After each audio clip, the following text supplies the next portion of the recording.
MPO শিক্ষকদের বদলি, user ID ও password না পেলে করণীয়। এমপিওভুক্ত শিক্ষকদের বহুল প্রতীক্ষিত বদলি কার্যক্রম শুরু হতে যাচ্ছে। তবে এখনও অনেক শিক্ষক বদলি সফটওয়্যারে ঢোকার পাসওয়ার্ড ও আইডি পাননি বলে জানিয়েছেন।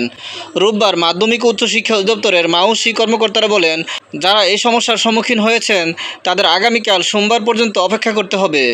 এরপর আগামীকালও কোনো শিক্ষক ইউজার আইডি ও পাসওয়ার্ড না পেলে সংশ্লিষ্ট প্রতিষ্ঠানের প্রধানকে ওই শিক্ষকের ইন্ডেক্স নম্বর, প্রতিষ্ঠানের EIN নম্বরের মাধ্যমে মাউসিতে পাঠাতে হবে। পরে মাউসি ওই ইন্ডেক্স নম্বর টেলিটকের কাছে পাঠাবে। টেলিটক প্রয়োজনীয় তথ্য সংশোধন করে দিলে ওই শিক্ষক বদলি প্রক্রিয়ায় অংশ নিতে পারবে। ভিডিওটি ভালো লাগলে লাইক, কমেন্ট ও শেয়ার করে দিবেন এবং চ্যানেলটি সাবস্ক্রাইব করে পাশে থাকার অনুরোধ জানিয়ে সকলের সুস্বাস্থ্য কামনা করে এখানেই শেষ করছি। আসসালামু আলাইকুম।